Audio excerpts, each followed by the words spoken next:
Welcome to the Dogs Podcast with your hosts, Blake Reneker, Justin Charles, and Josh All. What's up, Browns fans? Welcome back to another episode of the Dogs Podcast. Week 1 in the books for the Cleveland Browns. An excruciating loss to the Cincinnati Bengals, 17-16. In Week 1 at home, just absolutely brutal. What more do you expect out of your Cleveland Browns than to find ways to lose, snatch victory or defeat from the jaws of victory?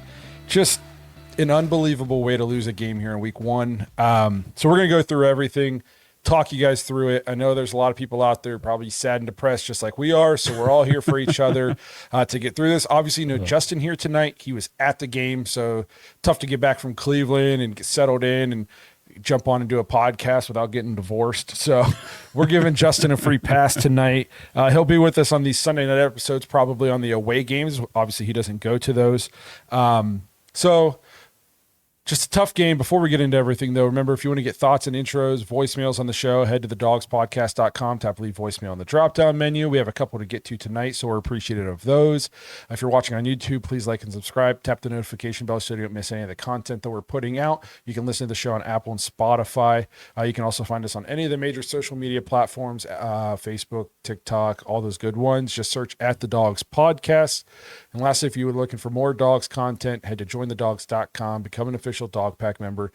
Basically, it's a group-long therapy session all season because we're going to need it. If today is any indication of how the season's going to go, you're going to need other Browns fans to commiserate with throughout the week and on game days. So you want to head to the Dog Pack, get access to that private Discord, and just meet a bunch of Browns fans from all over the world to kind of hang out with and commiserate with. So again, that's jointhedogs.com to become an official Dog Pack member. Well, Josh, tough game. To say the least. To say the least. And here's what's so disappointing about this loss is even though the Browns weren't perfect by any stretch of the imagination in some regards, there was a lot of positives in this game. Like if we pull out this win, we're jumping on this live show going, man, look at this, look at this, look at this. And we're not sitting here saying playoffs, here we come, but we're going, man, that's a good week. That's a good Week 1 win. There's some bright spots that, maybe there's a future to this team, and we can still talk about those things. But God, it's a lot easier to talk about those things when you got a W in the win column and then trying to take moral victories out of it. Because NFL, not a lot of moral victories. This isn't high school. It's a what have you done for me lately league. It's a win or you get fired kind of business. So you got to pull off wins whenever they're out there. You can't just give wins away, especially at home. Two divisional opponents, too. Yes. Jeez. It's just, and again, the bright spots, but also some very concerning things that we needed to get into. So I didn't know if you wanted to drop us a couple thoughts or if we want to get to this voicemail first and kind of go from there. You know what? I'm going to let the other Josh, the social worker, go ahead and kick us off with this one. Hey, Dog Nation. Social worker Josh here over on the West Coast. Quick question for you on what the hell are we doing with our kicker situation? I know we released Hopkins, and I think for good reason, but the replacement doesn't seem to be enough. Our defense was enough.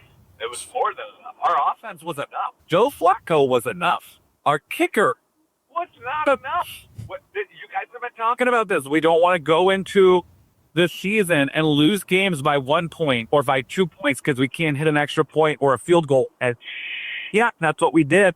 What are we doing for a kicker, guys? So I think that's a good place to start because honestly, that was the difference on the scoreboard was the kicking. And somebody actually said I jinxed us because I said I didn't want to lose by 1 because we're missing kicks. On the preview episode. Here's the deal. The margin of victory in the NFL's average win is basically 3 points. It's basically a field goal. You can't continuously miss extra points and field goals. It was bad enough that he misses the extra point. So now we're not tied. Now we're like in a you have to score or it's over kind of scenario.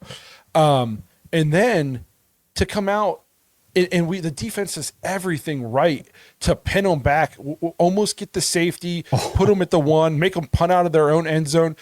We got a good return on the punt. We're setting up at the 40-yard line with a chance to go in. And it's like, you can't capitalize off a chip shot field goal to go up by 2. I feel so confident that if we make that field goal, we win the game because the defense was lights out in the second half. Just an unbelievable way to lose a game. And I don't understand how we can't figure this position out. And I know there's a little bit of a it's not just the Cleveland Browns. I watched us lose this way, and then the broadcast went to that Falcons game. It immediately saw, I think it was the Buccaneers kicker missed an extra point, and then the Falcons kicker missed a field goal, I'm pretty sure, like a minute later. It's not just the Cleveland Browns. I don't know what's going on with kicking in the NFL, but it seems like, at least for us, we haven't had a consistently good kicker since Phil Dawson. And I'm not even saying a kicker that never misses. I'm not asking for prime Justin Tucker here, but we haven't even had a kicker that is remotely reliable. It's at the point now where basically on our plus side of the 50, it's 4 down territory. Yep. I would almost never attempt a field goal because we're not making them with any kind of regularity. And it doesn't matter if it's at home or away. You can't even say Cleveland's a tough place to kick. We miss as many on the road in domes as we do at home. I don't understand what the issue is. I don't get it. It's unbelievable. How can we not find a kicker? Like finding a quarterback, the guy who gets the ball every play. It's the toughest position to play in sports. The fact that we can't get that is also infuriating. But a kicker, he has one job. You can't go out in this whole world, this entire universe, and find a guy whose one job is to kick and he's good at it. I'm watching kids on college game day, hammered drunk, knocking 30-yard field goals. You know what I mean? Like, how can we? I don't understand it. Dude, and it was a 36-yarder, like you said, chip shot. And we were talking about this before we started the live show here. As soon as he went to make the kick, like his approach in that like split second when he comes up to the ball to make the kick, I was sitting there on my couch going, he's going to miss this. Like he looked out of whack. He looked unconfident, unsure of himself. He looked scared to be out there in that position. It's like, dude, if you're going to be scared to try to make a chip shot field goal to put your team up with like 4 minutes to go or something? No, less than that. A little over 2 minutes to go. Dude. Like, you can't be on this team. You can't be in the NFL. And, you and me were texting today because after he missed the PAT, I said, cut him. Like, we got to get a new kicker now. You're like, oh, come on. You can't cut him after just one missed kick. Then he went out and missed the field goal, and you're like, okay, we can cut him now. Yeah, that's right. Like, okay, like, that's 2 now. Like, you got to go. We can't do this again. You can't cost games, at least not without having established, like, any kind of good grace with the team. You know, right. Like, if Phil Dawson missed a game-winning field goal for the Browns, you were like, man, that sucks. We're mad. But he's done a lot more good for us than bad for us. This guy's done nothing for us. Right. And he'll bounce back. I have no faith that this dude's going to, next week, going to make kicks. And then that plays into your coaching and into your play calling because you call the game different. You manage the game different because you don't have a kicker that you can rely on to make kicks. It's just, we talked about it. This is part of the reason why the offense was so bad last year is we're getting into the red zone and coming up empty multiple times in a game because we can't make any field goals. And it's just, he wasn't the sole, I'm not going to say he's 100% of the reason we lost, but he's like 98% of the reason we lost. Okay? There's so many mistakes that get made in an NFL game that you can point and blame. You can take the blame chunk and that pie and spread it out as many different ways as you want to. But at the end of the day, the scoreboard is what dictates who wins and who loses, and he cost us everything we needed on the scoreboard to come out of this with a win. So I'm with you. The largest blame got to be on him. This is ridiculous. Another huge issue, and somebody actually already brought it up in the chat, so we must be on the same page here, is we talked about this in the preview. Like, hopefully this offensive line struggled last year in the run game just because of scheme and stuff. I have this great fear that this offensive line is not a good run blocking team anymore. I thought we pass blocked pretty well today, but we cannot open a hole. There's almost no run game. Dylan Sampson's a good running back. We saw that today. If you can give this guy with any kind of space, he doesn't need much. He's breaking tackles, running through arm tackles, making guys miss. But it's hard to get anything going on the ground when as soon as you get the ball, there's just 10 guys in your face. And if if you can't run the ball, this is just like last year. People would be like, how could we have 600 yards of offense and only score 12 points? Well, it's because once the field shrinks and you get into the red zone, if you don't have any kind of running game, your passing game gets very difficult when there's not a ton of space to operate. And so then you end up settling for 3 because you can't run the ball. And then 3 turns into 0 real quick because you can't make any field goals. It's bad. I watched this game and I went, it's going to be a long. We're the same offense we were. We're at least points wise. It's going to be just like last year. I have no faith that we're going to be able to score more than 14 to 17 points a game until we can figure out a way to run the ball and we can make kicks. And to the people who are saying, well, we'll have Quinshaw Judkins, that'll help the running game. It's not going to hurt the game, but no, I don't care who you are. Prime Adrian Peterson can't run the ball if there's no holes to run the ball through. And this is going to be, it's going to be a long, long season. We're going to be like today. We're going to put up 350, 400 yards of offense, have 26 first downs. If you count third down and fourth down conversions, I think we were 10 of 19 on like those money downs on third and fourth down. That's a good percentage. And we scored 14 points, right?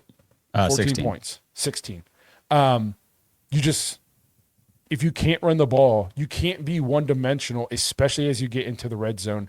There's not enough room to operate. Another issue is the offense is efficient, but until we get some explosive plays, we're not going to score many points either. You can't think you're going to go 12, 13, 14, 15 plays every single time you have the ball. It's just not realistic to do that. You have to be able to get some chunk plays. And even though I thought Tillman looked good, Judy had a drop, but he looked okay. Fannin was great. Njoku was great. Sampson was great. They all flashed. But until we have somebody who is a threat to go deep, a threat with the ball in his hands to just make a play and take it 80 yards to the house, and we can hit the occasional 25, 30-yard play, it's going to be tough to score points. You can't go 12, 13 plays every single drive. It's not going to happen. This is the NFL. It's too hard to do that. You have to be able to get chunk plays. And I just don't see us having any offensive weapons to be able to do that. We're not slow, but there's just no like top-end, elite-level speed athletes out there on the edges that really threaten a defense vertically. No, not at all. I mean, there's nothing like that. And, the difference between the offense this year and last year, obviously, that the quarterback play, we're getting the competent quarterback play. Joe Flacco goes out there. I felt confident in him today. He knew what he was doing. And what I loved about what Joe Flacco did today is we did not have a run game like you've been saying. And he was able to shoulder the load, throw the ball, 45 times, move the ball down the field, pick up some third downs. And he didn't throw any bad passes like we saw back in 2023 where he was just throwing it into, triple coverage and getting intercepted. Like Joe Flacco threw no interceptions today. He did a very good job. He took great care of the football and still came away with 2 picks in the box score because our receivers let the ball hit their hands, flip it up in the air, and defenders catch it. And it's a pick. And that is so frustrating because we talked about it the other night before the game. We cannot have turnovers. We can't lead the league in turnover. Here we are with 2 of them that shouldn't have been. They should have either been caught or incomplete, and they turned into picks. Like, only the Browns can do that. Turn freaking stuff like that into picks. It's frustrating, too, because the second one, maybe a little bit more in the first, you could put on the receiver. But I thought, especially the first one with Judy, that would have been a very tough catch. And Joe wasn't able to deliver, the best ball because he was under pressure. That's just kind of like a fluke play where the ball didn't bounce your way. That's what I'm saying. It should have been incomplete. And we had 2 of them go against our way that day. It's not like either one of them were the guy missed it and it went off his face mask. They both would have been nice hands catches. Judy's, he was kind of diving a little bit. It just sucks that they both went against you. But again, you shouldn't have been in that situation where Joe shouldn't have had to have been driving with 2 minutes to go to get the win, to win the game, because we should be able to run the ball. We should be able to make field goals and PATs. It's the infuriating. Things. Yeah. Yes. The easy things that they talk about the fundamentals. We learned this stuff clear back in freaking Pee Wee football. And it's the Browns don't have those basic fundamentals of football. And that's why this crap happens all the time. And we're sitting here week 1 again, just disappointed with this team because, man, we should be 1-0. We should really be 1-0 right now. It really sucks too because you had a chance to steal one here at home in a game in which you played well enough to win, and now you hit the gauntlet. Okay, now it gets real tough real quick here for the Cleveland Browns. Now you got at the Ravens. I don't know if you saw the Packers, but they pretty much dominated the Lions today. And then you got the Lions. And then you got the Vikings, the Steelers with Aaron Rodgers. If he plays like that all year, they might finally have an offense. The Browns might not be looking at a win until they play the Dolphins. Yeah. Yeah. You know what I mean? And it's going to be wins and loss wise. It's going to be a long season. Because here's the thing is optimistic as I was about some of the things today, you have to understand that we couldn't run the ball against the Bengals. Yeah, that's the Bengals. I wanted to make that point. The Bengals are going to get trounced on the defensive end most of the games they play this year, unless this is like one of those things where they go from worst to first, because they got a new defensive coordinator. It's too early to tell, but they are not supposed to be that good defensively. And I felt like they bullied our offensive line all game. It just that's the weakness of their team. The weakness of their team is their defense, and we couldn't run the ball against them. Just that does not. You're going to be able to run the ball against Baltimore? Good luck. No, absolutely not. I mean, we ran the ball.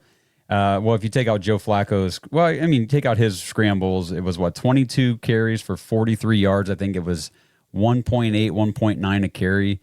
Like, it was so bad, and for the 3 Jerome Ford supporters that still exist online, because they are out there. I see them. They attack me a lot of times when I'm talking crap about Ford. 6 carries for 8 yards. I know the offensive line is bad, but it doesn't matter when it's Jerome Ford out there. Like, he's going to run right into somebody's behind every time if you give him the chance. And this team has got to run through Dylan Sampson and Quinshawn when he gets here. Jerome Ford might have lost his job today. I hope so. Cut, because you could tell it became the Dylan Sampson show, and for good reason. Every time Jerome Ford touched the ball, it was negative. Yeah. Every time. It didn't matter what play, if he was catching it, if he was running it, it's negative. He cannot break a tackle, and he has no vision. It's just there was a clear difference between the two running backs whenever they touched the ball. And I thought it was funny that on the Jerome Ford run, we tried to get him a touchdown early, and he had a crease. And it would have been tough. You would have had to put his shoulder down, run through a couple arm tackles to get in. Can't do it. Very next play, we put in an undrafted free agent that we just picked up a week ago, and he's able to do it. And it's just like, I don't know. I don't think he has a future on this team. I'm excited to see what Quinshawn Judkins can do. But Ara in here says, why the doom and gloom?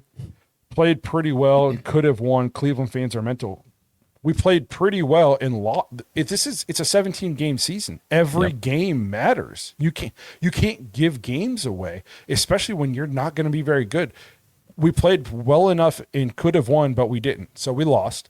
And then 2, how many games do you honestly think we're going to win? If you look deeper than just the score, the fact that you can't run the ball against the Bengals, the fact that you're already -2 in the turnover ratio for the season, the fact that you missed 2 kicks again in the first game of the season.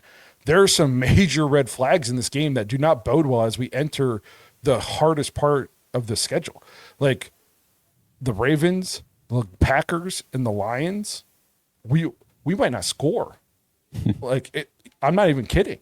And we haven't seen the Vikings yet. They're the game in London after that, and they play tomorrow night. So we'll get a good look at their defense, the first look here in 2025. But the run game is such a major concern because it's been a major weakness the last 2 seasons now. 2023, couldn't run the ball. After Nick Chubb got hurt early in the season, that was it. Like, the run game suffered. And then last year was, 1, we didn't try to run the ball. 2, when we did, it was bad. And it just looks like it carried over. And we talked so much, you've already mentioned it, but like all offseason, everything's going to hinge on this offensive line. Was last year a bad year? Was it the scheme? We get back to Kevin's offense. These guys are excited. They're ready to be physical again. Like you said, they got bullied, man, in the run game. There's no push. There's nothing. It's like you guys are way too old. Jack Conklin's already out. Like, we have really dropped the ball on the offensive line as far as team building, personnel-wise. Like, Zach Zinter. We wasted him. We wasted a great offensive line. Although I'm going to say this, and Kenny Mack actually said it here in the comments. He said Nick Chubb hid a lot of deficiencies. Yeah. It's yet to be determined if this offensive line ever was great, or if Nick Chubb made an okay offensive line look great.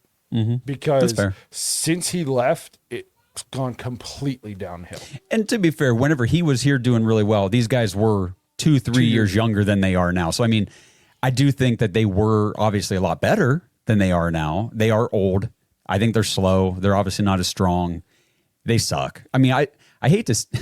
I know it's one game. I don't want to like overreact, but I just think this offensive line sucks. I really do. As far as the run game, I don't think they're good. No, I thought we pass blocked pretty well today. Also, it helps like Joe Flacco gets rid of the ball. He knows where he's going with it. He has good pocket presence. But there were a lot of positives, though, and I want to get to some of these positives. Do we need to take a quick commercial break before we get to the positives? Yeah, let's do that real quick, and then we'll be right back. This episode is sponsored by Manly Bands. Browns fans, it's time to kick off the NFL season, and it's also time for you to kick off your wedding band game. Head to manlybands.com right now for their fall wedding sale. Get 30% off site-wide, plus use promo code CAMP25, CAMP25, to get an extra $25 off your order. Manly Bands has the most unique, handcrafted wedding bands for men, and they've got a huge selection, so many different styles, materials, and collections to choose from. Plus, they've got manly gifts for any situation you need, whether you're getting married and you need groomsmen gifts. They've got barware, they've got chains, bracelets, they've got gifts for retirement, and they've got your everyday stuff like lighters and coffee mugs. They've even got ear pods and some pretty cool t-shirts as well. So dive into football season this fall. Head to manlybands.com, 30% off with the fall wedding sale, and get an extra $25 off your order with promo code CAMP25. That's manlybands.com/dogs. Since 1989, Mount Hope Fence has set the standard in outdoor living. From decks and railings to fences and patios, we've got you covered. Our lineup features top brands like TimberTech, AlumaGuard, Preferred Railing, and Unilock, along with our own premium Duralux vinyl products. For over 30 years, we've partnered with contractors ensuring reliable job site delivery. Discover quality and excellence in all things outdoors with Mount Hope Fence.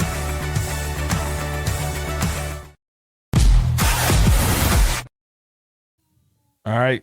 So we obviously have harped on a lot of the bad now, but there was some positives to this game. That I don't know if they'll matter in terms of wins and losses for this year, but I feel pretty good about the young core of this team moving into the future. I think there's a couple guys you got to talk about. Obviously, Dylan Sampson looked incredible. We might not have been able to open up any holes in the run game for him, but in the passing game, somebody said they stole this comment from somebody else, but he said he is who we were hoping Demetric Felton would be. And I feel like that fit him perfectly. He was second on the team with 8 catches for 64 yards, and he just looked different with the ball in his hand. Like he was explosive, running through tackles, nice cuts, north and south, picked a hole and went. Like he was, and you could tell like they were feeding him. Like they were like, let's just. I thought Kevin had a great feel of how to get him involved in the game, and like could tell like this is the guy who is who's going to kind of carry us today. He was great. Another guy who was great was Harold Fandon. Oh my gosh, dude! These right off the rip, he had 7 catches for 63 yards. He's gonna be a guy. He's gonna be a problem. And again, like maybe it doesn't turn to wins and losses to me, at least just based off one game. And I know it's just one game. This feels to me like a team that is like the year away from being like the good competitive team based on what I saw out of our young rookies today. Like we can play competitive this year, but we're going to be pissed off after a lot of games because we're going to beat ourselves. We're going to do something stupid, but we're going to feel like heading into the offseason that if we're like a couple pieces away from being able to be like that team that goes from last to first in one season. And so we might just have to take our lumps. I thought Cedric Tillman had a good game today. It's just, can he stay healthy? But he strong hands, nice catches, had the touchdown. Defensively, Carson Schweschinger is a beast. Mason Graham was part of an offensive line that held defensive line. I'm sorry. You're good. To 7 yards in the second half. And how many rushing yards did the Bengals have? 46. 46, and how much of that was on like their first 2 drives. When this game first started, I thought, the Browns defense might not be what we thought it was going to be. Chase Brown was running right through the middle of our defense. It's like, man, this is not what I was expecting us to look like. We weren't getting pressure on Joe Burrow. And I thought actually the offense did a really good job chewing up tons of clock and kind of interrupting the Bengals offensive rhythm to the point that it gave the Browns defense a chance to kind of settle in, make those adjustments. And then from that point on, it was lights out. From basically like halfway through the second quarter to the end of the game, the Bengals could do nothing. So that was super encouraging to see. I do think this defense will keep us in games, but it's just going to be a lot of like last year. We're going to lose 17-14, 21-16, just on stupid stuff. We're going to miss field goals, or we're going to have fluke turnovers, or we're going to be right there, but we have to go the length of the field in a minute with no timeouts. So we're just in straight drop back and we're going to throw a pick late. Like I'm just calling it now. Like I'm just telling you how the season's going to go unless there's a drastic change, especially in the run game. Well, last year we were counting down the weeks. It was like, okay, here's another week where we're not hitting 20. How many weeks did we go until we finally hit a game where we got over 20 points? I feel like that could be the same situation this year. I feel like as I was watching this game, things started to fall into place. And again, are we overreacting to a few things probably here in week 1? Sure. Obviously, and we're so emotional. We just went through the BS a little bit ago. So we're still on that note. But I kept thinking to myself, this really does feel like a soft rebuild. Like they may not want to call it that. They may have shooed that away. And, no, this is a soft, because I saw this stat. Browns rookies accounted for 11 of the team's 16 touches on the opening possession, 12 rookies on the 53-man roster. We're young. We got a lot of young guys that we're developing, that are growing. So I hear what you're saying about we're probably a year away from a lot of these guys really taking that next step to being, really, really good NFL players as they're transitioning, learning. Mason Graham, it's his first game. I mean, he had some plays where it's like, I wish he could have made that tackle or, gotten a little more push here and there, but he's an interior defensive lineman. That's a tough position to transition from college to the NFL, and he's already out there doing it right away as a rookie, so that's encouraging. And I thought it was interesting, the first 3 plays of the game was rookies. It was Dylan Sampson, Harold Fannin, and then Isaiah Bond. And it's like, okay, we got a lot of young guys that we're trying to rotate through here and get going. So I think we just need to be patient, have some low expectations as far as the win column goes, because this was the one. This was the one to get, and we didn't get it. A couple things here. Andrew Jackson asked, am I wearing a Florida hat? Definitely not. Tell Realty. If you need to buy or sell a house, give me a call. Thanks for the plug. Is Bojo the problem in the field goal game? We kind of talked about this. Wow, somebody asked that? Good. It was Andrew Jackson. Okay. And Stacy actually in the Discord today talked about this a little bit. We were talking about it before we went live. I hate doing this because it just sounds like such a cop-out, and I don't have the numbers in front of me. But if you go back and you look at kickers' percentages with Bojo being their holder and any other holder in their career, their percentage dips significantly. I don't know what it is. We thought we put this to bed whenever we brought in Dustin Hopkins and he had his great year, but then last year it immediately goes in the dumps again, and then so far in the preseason and this year, once again, we can't make any kicks. And it's one of those things where you can't get rid of Bojo because he's maybe arguably the best punter in football. But do you just try, just for shits, do you just try it? What could it hurt to just try another holder? I found the stat. Backup quarterback. I found the old stat from, we posted this back in 2023, heading into that season. So in 28, so these are the numbers for all the kickers who had Corey Bojorquez hold for them prior to coming to the Browns. So in 2018, Steven Hauschka kicked 78.6% with Bojorquez holding for him. His career was 85.2. 2019, again, Steven Hauschka, 78.6 again his career 85.2. So 2 seasons in a row where his kicking was well below his career average. And then 2020 was Tyler Bass. He kicked at 82.4%. His career was 87.3. And 2021 was Mason Crosby. If you guys remember that, up in Green Bay, 73.5%. Terrible. And his career was 82%. So all these guys had lower kicking percentages the years that Corey was holding for them. And it just sounds like such a bullshit cop out. But there, at some point, like, do you examine that? Because you have data. We're supposedly an analytical driven team. There's data to support it. Like, just try it. I don't know. There can't be. Not every single kicker that we ever bring in on this team can be this bad. It just, I don't know. I would be trying anything because we can't keep missing kicks. Rocky Balboa says, I think we need a dude at wide receiver 1. I 100% agree. I think Judy had a really good season last year, and I think he's a really good receiver, but you gotta have a guy like an alpha at that wide receiver, a guy that the other teams fear. Maybe if we can suck bad enough 2 years in a row, he's wearing number 4 in the scarlet and gray right now. Oh, man. I don't want to suck for 2 more years, but maybe we can somehow snag that guy, put him on our team. I'd feel pretty good. But yeah, we just, like I said, we don't have anybody on this team is despite how good they looked at times today, we don't have anybody on the offensive side of the ball on this team that just is like the guy you have to get the ball to 10 times because he's going to just put up numbers and he just kills the defense. And we don't have that. Everything about our offense is about precision, just being in the right spot and all this stuff. And like, well, good luck going 15 play drives every single time. You're not going to do it.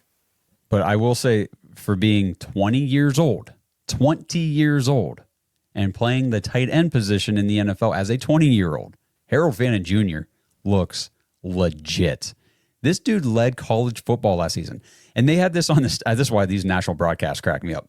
They had his stats from college last season and said, number 1 among all tight ends. I'm like, number 1 among everybody. He led the entire nation, receivers, tight ends, everybody, in receptions and receiving yards. The dude is awesome. And, it was kind of one of those things. Okay, he played at Bowling Green, yada, yada. Is it going to translate to the NFL? He plays tight end, all this stuff. Yeah. Game 1 of his rookie season, and he goes out there. I mean, he had a couple plays where he dropped some passes, and I think those things are going to get cleaned up because this dude does not drop many passes. That was one thing coming out of college his coaches raved about.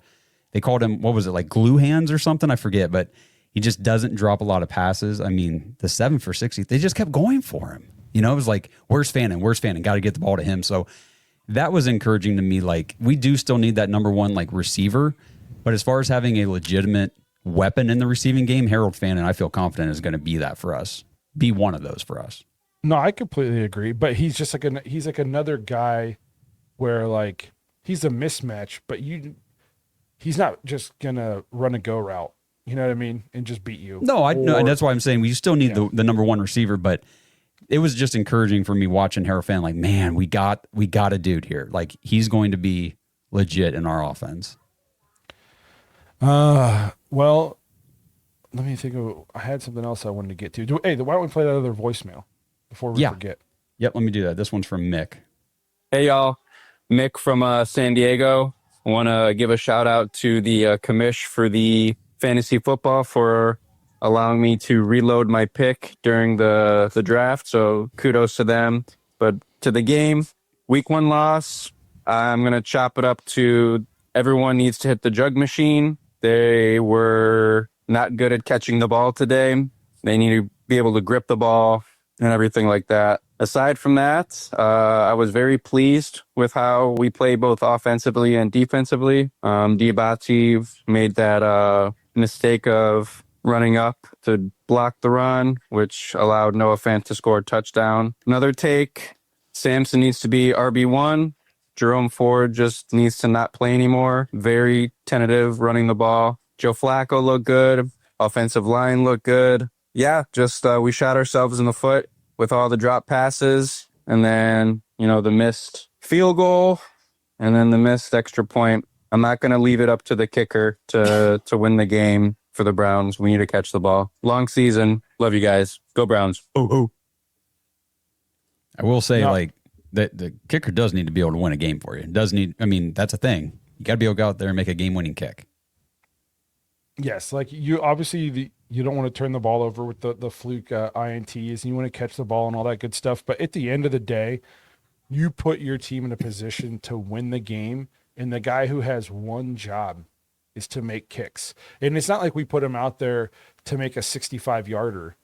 Is a chip shot field goal. at home, friendly crowd, friendly atmosphere, great weather, great conditions. I just watched the Chiefs the other night run Harrison Butker in the field goal unit on the field and get a field goal and make it. It was like 55 yards or something like that. They did it all in about 6 seconds. And I like the Browns could, in a million years would have never have pulled that off. And we can't even make field goals just, doing it the normal way. So there's something to be said about that. I do think a positive today, something that we talked about wanting to see out of the Browns was we wanted to look buttoned up in terms of not a lot of like procedure penalties, getting in and out of the huddle, not having to take a bunch of timeouts, not having a bunch of pre-snap penalties, all that good stuff. I thought the Browns had 2 penalties. Or no, I lied. 7. The Browns had 7 penalties for 53 yards. We didn't have to take unnecessary timeouts. I mean, the Bengals had to keep taking timeouts because they couldn't get a play out. A couple of these penalties too, like I thought DeJuan Jones got called for a phantom holding penalty. I didn't think that was much of a hold. So I was like, we look good in that regard. I thought Kevin Stefanski had a good day. I thought Jim Schwartz had a good day. I thought everybody for the Browns pretty much played well enough to win except for the kicker. And there are some mistakes. We're just not a good enough football team and not explosive enough offensively to be able to miss field goals and extra points and drop passes. Like we have to basically play perfect or else we're not going to win games. And that's a tough ask, especially with a team that's got 12 rookies on the 53-man roster. I mean, a fifth of our team is rookies, which is, that means that bodes well in terms of your future, but it doesn't translate to a lot of wins typically in the first season.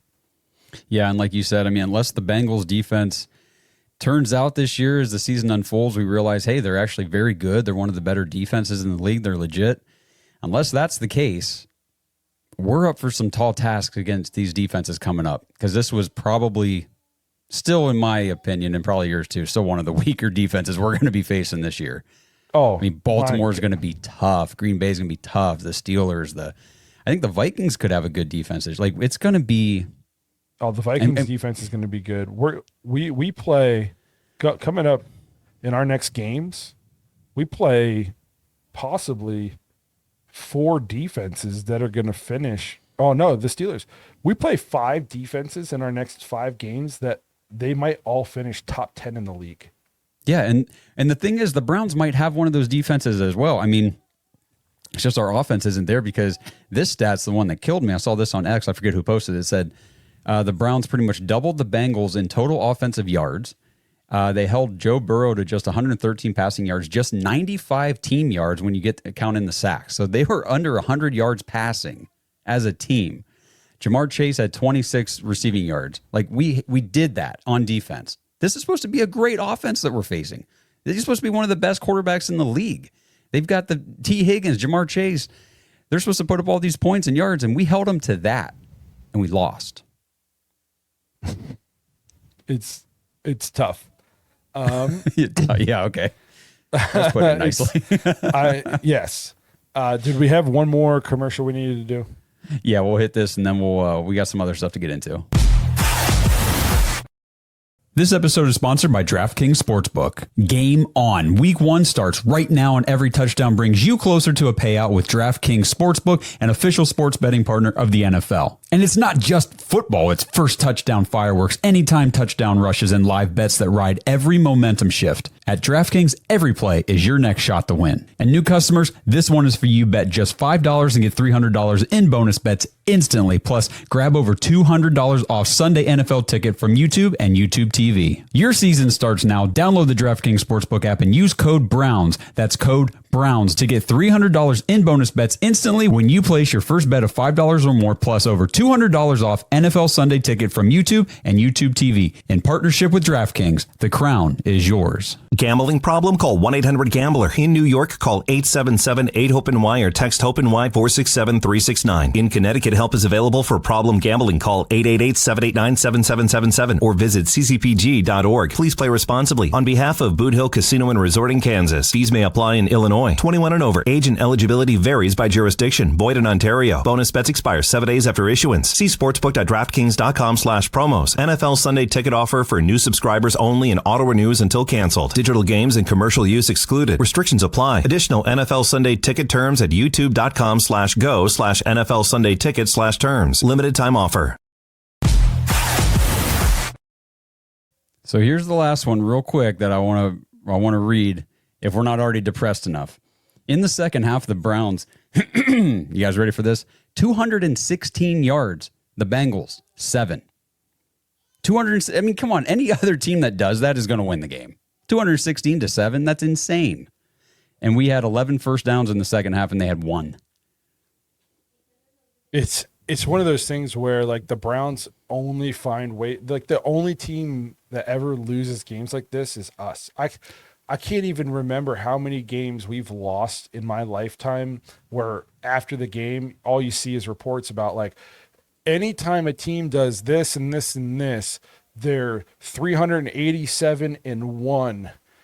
And today was the one loss, the Browns. No team has lost this way since 1867. And now the Browns have lost that way. It's just every week we find a new way to do it. This is our game this season, and like we said before the show, this is, I don't know if you guys in the chat, if you remember this, when we played the Jets back in 2022, we had a 2-score lead with under 2 minutes to go.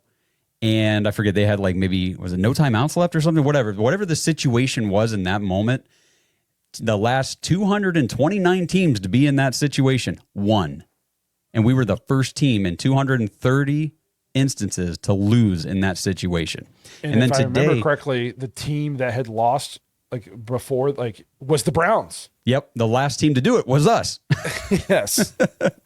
And today I saw this stat, I think it was Daryl Royer said 29 consecutive losses for the Browns without allowing a 300-yard passer, which is I don't know if it's an NFL record, but it's the longest streak in the league right now for that. That's wild. A couple of things I'm seeing here in the comments. I've seen a lot of people say, what's Justin Tucker up to? 1, we don't need that. And 2, I don't know if you guys remember, he sucked last year. Yeah. He was terrible. Another thing I'm seeing, people are going to be crying for a rookie QB, but Flacco is going to be playing well enough to win. I agree with you that he's going to be playing well enough to win, but if it goes the way I think it's going to go these next 5 games, I'm seriously considering starting Dylan Gabriel against Miami. Mm-hmm. Because if we're 0-6, if we're 0-6, and maybe it'll suck for Joe because there's a solid chance Joe won't be the reason we're 0-6. Like he'll be playing fine. Yeah. He'll probably have some turnovers though. We still won't be able to run the ball and all this in it. So it'll suck for him to do that. But we have to see what we have in these young quarterbacks. And if you're 0-6, there's just no why keep trotting them out there to just lose football games. So we're not blaming Joe Flacco, but that's the game where like their defense that's going to be the softest defense, the best place for a rookie to come in and be able to start without just getting blitzed. Like I'm not starting them against Green Bay and Detroit and Baltimore and Pittsburgh. I'm not doing that to them. That Miami game I'm kind of pegging right now is like that might be the first game we see a rookie quarterback. Yeah, I agree with you. I mean, I love Joe Flacco. I know a lot of the fans out there love him. I mean, he's a great guy and he's a great quarterback. He's been a great veteran for this league for a long time. It's just, for losing games, he's not a part of the future. Obviously, he's 40 going on 41. I mean, what are we fighting for at that point? Yeah, you got to see what you have in the rookies because if somehow we luck out and either Gabriel or Shador could be the answer, that we've talked about it a ton, but that just opens things up more for you in the future. And you need to know. Rocky wants to say, what if we're 2-4 after 6? If we got a couple wins, I don't know. If we got a couple wins, I'll probably stay with Joe until we're like mathematically eliminated, or it's obvious that we're eliminated. Like, because you don't want if you're 2-4 and then you just switch to the rookie, you're basically punting the season. And what kind of evaluation are you even going to get on your rookie if all your veterans are pissed and just check out because you just punted on the season and only 6 games into it? And coming out of that, you got the Dolphins, the Patriots, who lost to the Raiders today, which I think the Raiders are going to be improved. The Jets, you got the Raiders. I mean, it's not like there's no easy games for the Browns this year, but it softens up just a tad.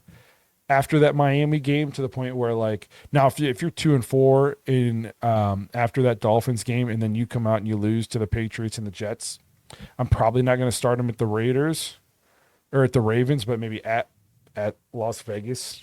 I don't know. There's no good time to start a rookie here. If a you lot look of this it's stuff, Patriots, Jets, Ravens, Raiders, Niners, maybe the Titans, but that's too late. yeah, we'll just take it 1 week at a time, guys. We do these therapy sessions every week, so join us. I mean, that's all we can do. So we kind of wanted to talk about the run game a little bit here before we get out of here. Obviously, the run game was tough today. Jerome Ford didn't look great. Sampson looked explosive when we got him the ball in space, but we couldn't do it in just a straight up run game. Signed Quinshon Judkins to his deal finally in what's, I mean, I'm not going to say it's annoying, but it's head scratching. It's a 4-year, $11.4 million deal, $5 million signing bonus, fully guaranteed. So why wasn't this done 2 months ago? When I saw the fully guaranteed, I was like, wait, really? Like, what are we doing here? It just, all it did was cost him a game. Now, I'd expect him to be, he's going to play next week, right? I think that's a lot of the reports are pointing toward that. For me, I'm like, this dude hasn't had any contact practice. I mean, he was here for rookie minicamp, OTAs and veteran minicamp and all that stuff back in June. But he was not here for anything in July. So when the pads finally came on, like, this dude hasn't taken a hit since the national championship game. I don't know how much work you can just shove him into and expect him to just, I don't know.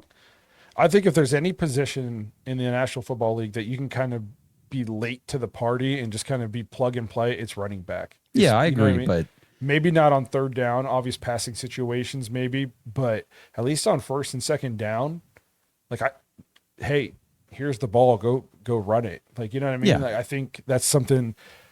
Is he going to get 25 carries? that's what yeah. You know, I don't know, but I do think there's a chance. Like, I think we're going to see a pretty heavy dose of him and Sampson. I'd be shocked.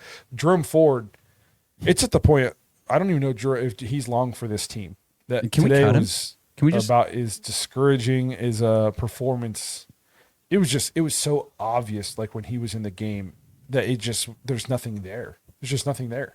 Well, you know, we talked about it before the season. They made him take a pay cut to even stay on the team. And that was before they drafted, you know, 2 guys. And then they went out and used that number 2 priority, waiver priority after cut downs to go get Raheem Sanders. What are you holding on to Jerome Ford for? You're not going to re-sign him. Like, this is his final year. You're not bringing him back next year. He's probably not going to play for anybody next year. He'll probably be on a practice squad. Just get rid of him. Roll with the rookies. He took the pay cut. You know what I mean? BK Brown says 16 points against a bad defense, dinking dunking to 0-6. Bengals O-line and defense is trash. Browns will get destroyed by good teams with a strong O-line and defense. That's basically exactly how I feel and exactly how I felt watching the game. This is the defense that I felt so strongly about the Browns offense today, which I'm not going to feel this way the rest of the season. And I knew that. I started Joe Flacco and Jerome Ford in fantasy football today. I started Joe Flacco over Justin Herbert, which hindsight was the stupidest decision I ever could have made. But the process made sense.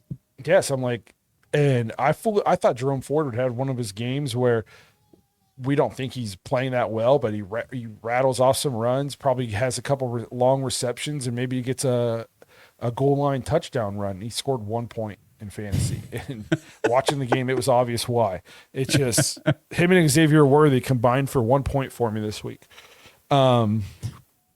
So that's just, and I don't expect Quinshon Judkins to just, like, miraculously change the running game, because I think the offensive line just might not be very good. Which that's tough. That sucks, because I love Wyatt Teller and Podc and Joel Bitonio. Like, I like these guys a lot, and it's just, I just don't know what we have there, because today was about as, the lack of any kind of push in the run game was about as discouraging of a thing I could take away from this game. That was one of the big keys we talked about so much coming into the season, in this game specifically. Get back to this run game. Let's see it on the field. Wow, woof, did they fall on their face in that regard. But let's talk about this contract, though. Let's get back to this for real quick. Like, did the Browns really drop the ball on this as far as waiting this long, and now he's not even ready for the start? He had to miss a game already? Because Justin said you guys were talking about the other night, like, you getting your frustrations out. So what kind of stuff did you guys talk about? Well, this was just before he was signed. We were just talking like, what are you waiting for? Even Right. if you're worried about the suspension, you didn't draft him to be your running back for the first 4 games this year. You drafted him to be your running back for the next 4 years. Like I don't know what the issue was, and obviously we're not in the negotiations. I've seen a lot of talk online about it was some of the wording in the contract in terms of like Quinshawn didn't want to give up money if he's suspended, and the Browns wanted like the standard holding a paycheck for suspension, that kind of thing. But it's just like, if you're the Browns, like I understand you don't become rich by just giving money away, but like we're not his game checks on his rookie contract. It's not like you're giving a lot more money away to more worthless people than that. Mm-hmm. You know what I mean? Like the amount of money you'd be giving away if he is suspended is negligible compared to what he can bring you on the field in terms of his talent and why you drafted him. So I don't know. Obviously we weren't in there, and I don't know what the holdups were, but at least from the outside looking in, just not good. That's a good point. Like people like to trash everybody for having an opinion a lot of times, but it's like all we have is outside looking in. There were no updates on this. There is no inside information. It's just the optics of it. It looks like we were penny pinching at the wrong position for the wrong player at the wrong time. Like, why now? Why with this guy? Like you said, we're paying other people way more money to do nothing on this team, essentially, than we would be him. And, I saw the stuff too where people were saying, well, they didn't want to pay him for any, missed games due to suspension. Well, you just paid him for a missed game now. Yeah. And if he doesn't play next week, now you're paying him for 2 missed games because you dragged your feet on this. It was so stupid. If you're going to give him the fully guaranteed in the end, you should have done it back in June. He'd at least be ready. I Just mean, makes no even if he sense. plays next week, if it's a half workload, so now you're paying him for half a game. Exactly. Yeah, even if he plays, it won't be. It's just, oh man, so stupid. Well, we do have a new segment this year. Yep. That we want to do as we wrap up episodes. So we appreciate everybody who stuck with us here to the end. We are now going to introduce the Manly Band's Manliest Performance of the Week, which is tough to do this in a loss. I hate giving away like player of the games and games you lose, but we're going to do it anyways because we did have some bright spots. So why don't you go ahead and take it, Josh? For me, I said this has to be Myles Garrett because really we haven't talked a lot about Myles Garrett during this episode, and I think this is the time where we need to give him his flowers because we said Myles needs to come out here and be a game wrecker against this Bengals O-line. Joe Burrow, 9 career sacks against Burrow and all this stuff. I mean, he terrorizes him. He did it again today, especially on that in the, fourth quarter there, where it's just 3 straight plays. It was sack, and then damn near safety. Like, Myles laid some hits on him, brought the pressure. I mean, the way he was stunting and moving around the line and getting different angles to come at the quarterback was insane. I've seen some people online saying Myles Garrett needs to do more, like in a game like this, and I kept, what more do you want him to do? I know it'd be great if he came in, strip sack, scoop, scored himself and everything, then kicked the PAT all on his own and everything, but that's not realistic. What you want Myles Garrett to be able to do in a game, he did that today. He did everything that you want the best defensive player in the league to do. No, Myles was great, and the whole first half, he was just getting so close. Though, like he almost had a sack, but Burrow was able to scramble for a yard in front of the line of scrimmage, so it doesn't count for a sack. The one where he started at the end and then wrapped around. Oh my! Yep. I didn't know if Joe Burrow was going to get up from that. He freaking obliterated Yeah, he laid him out. And then he just finally, he was just wearing them down, and then he just finally started getting them home, and it all came to fruition on that one drive where we almost got the safety. Myles was great. The entire defense, out of basically 2 drives in the first half where it's okay, I was a little bit nervous, but I was trying not to overreact. One was a scripted drive. Okay. And then another one, it's just you remember Chase Brown, Joe Burrow, T. Higgins, Mike Gesicki, and Jamar Chase. This is an offense this is a Super Bowl winning caliber offense. If they have any kind of defense, they can do a lot of damage. So it's not crazy to think that they're going to go down and score 2 touchdowns, even if you do have a great defense. But Myles was the linchpin again to a defense that was outstanding, especially in that second half. Another guy, this isn't my performer, but another guy I kind of I liked Greg Newsome. I don't know why so many people hate on Greg Newsome. he's available. First of all, he's available all the time.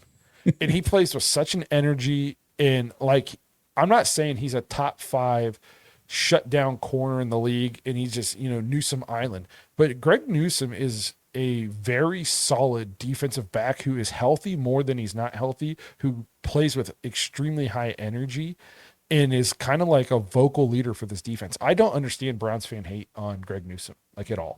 No, I mean, and we talked about it. 26 yards for Jamar Chase.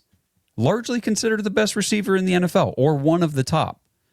And I mean, yes, the defensive line was getting pressure. Miles had a great game, but the secondary did very well today. This is, I've said this already on the show, this is not a joke of an offense. This is supposed to be a high-flying Bengals offense, and we really shut them down today. Yeah. If I have to pick a Manly Band's performer of the game, for me, I am going Dylan Sampson. And not necessarily like his box score was, he averaged 2.4 yards per carry with a long yard of 5, a long run of 5. He had 8 catches for 64 yards on 8 targets, though. That's key. 8 catches on 8 targets. But I think there was just like it was kind of a coming out party in terms of, I think everybody left this game going, whoa, Dylan Sampson's a freaking good football player. Like the Browns might have something there, So he ran tough. He was taking hits, getting tough yards, running through tackles. Like I love this game going, man, if we can block it all and we get Quinshawn back, like this running back room, this is a young, explosive running back room if we can just block it all. So that's going to be my Manly Band's performer of the game. You went defense, so I went ahead and went offense. I like it. Yeah. And I mean, when Quinshawn comes back and he's ready to go, like fully integrated into the offense and everything. I mean, we're talking about a 220-pound bruiser that can run 4.3. So he's shifty. I mean, he's not going to rip off, 40-yard runs and stuff left and right. But the dude's going to be the thing with like Dylan Sampson. He's 200-pound back, maybe. Like he's put together, but he's smaller. So to try to give him a featured workload is just tough. It's tough to do, and that's kind of what they had to try to makeshift today. But when we get Quinshawn in there and that frees up Dylan to be that change of pace receiving back guy, I mean, this duo could be very good. Quinshawn is this rare blend of, I mean, he's 220 pounds or 230, and he, like you said, 4.3 speed. Yeah. Like Quinshawn Judkins is going to help this run game a lot. We have to provide just some kind of blocking up front. We have to get some kind of push. I do think that stretching the field a little bit would go a long way in helping this run game.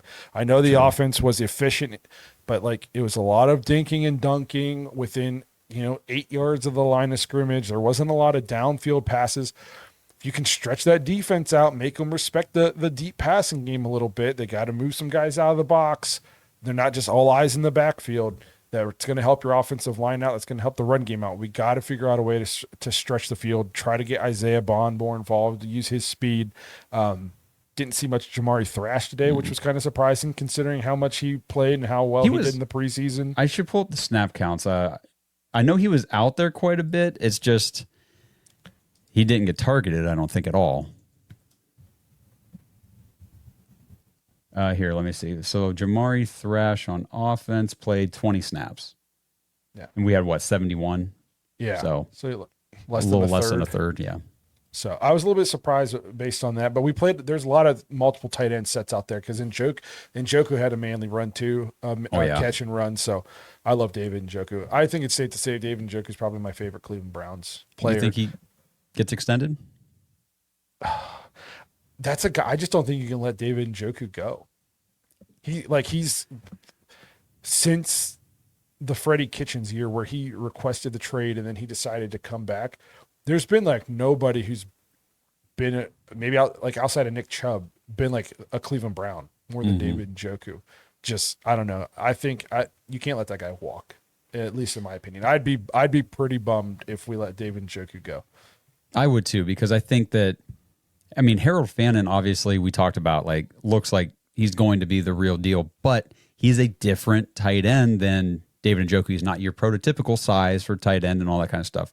I think David helps free things up for Harold Fannin. I think these two together could be very good. So I agree. I'd love to see them extend Chief and keep him here. Yes. All right, we're going to go ahead and wrap this thing up. We're right at the hour mark, which is what we like to keep these things to, so we don't ramble. Nobody wants to hear us talk that much. We appreciate you guys being here. We are going to be doing our post-game recaps live for you guys on Sunday nights this season. At least, I guess we'll see how they're going, but at That's least the plan. for the first. Yeah, for a while. I had some scheduling conflicts during the week, so this seems to be like the best way to do it. So we appreciate you guys being here, taking time out of your evening, even though there's other NFL games going on. We appreciate you guys coming here and hanging out and talking Cleveland Browns football with us. Unfortunately, it was 0-1, no victory Monday for us, and we're heading into a tough part, but there were some bright spots.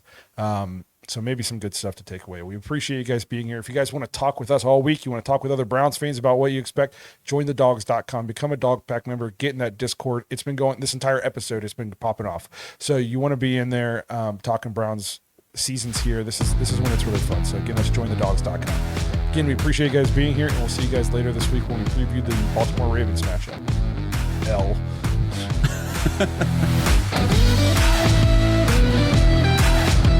Thanks for listening to another episode of the Dogs Podcast. Make sure you subscribe on YouTube and follow us on Twitter at the Dogs Podcast. Get your thoughts on the show at thedogspodcast.com.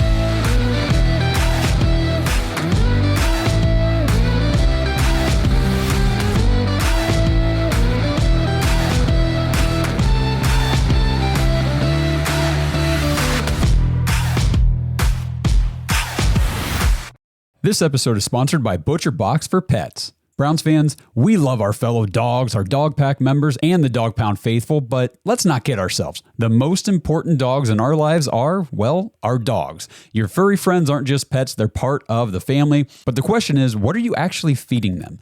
Head to butcherbox4pets.com/products to see all the options for your dogs, including fresh and dry foods, treats, meal toppers, and even toys for your dog. If you're not sure what your dog will like best, try the Premium Nutrition Adult Starter Pack, and they even have a vacation bundle to take care of your four-legged friends while you're on vacation this summer. And right now you can get 20% off your order with promo code DAWGS, DAWGS, when you check out. At ButcherBox, they believe in real ingredients. Their pet foods have been developed and certified by vet nutritionists to contain zero artificial flavors or preservatives. You get protein-packed formula with over 50% of the recipe comprised of third-party certified humane ButcherBox meat, plus functional ingredients like pre- and postbiotics to support your dog's vitality and digestion. I know that sounds like a lot, but the bottom line is your dogs are getting the nutrition and the value they need, and honestly, that they deserve. I know our home wouldn't be the same without Odie, our 100-pound golden retriever who thinks he's a 10-pound lap dog. He is not, but it gives us peace of mind knowing that we're giving him quality food instead of just that factory processed garbage from the store. And speaking of the store, no need to go. ButcherBox for Pets delivers their high-quality food right to your door. So head to butcherboxforpets.com/products and use promo code DAWGS, DAWGS, for 20% off your order. It's time for us dogs to give our dogs the nutrition they deserve.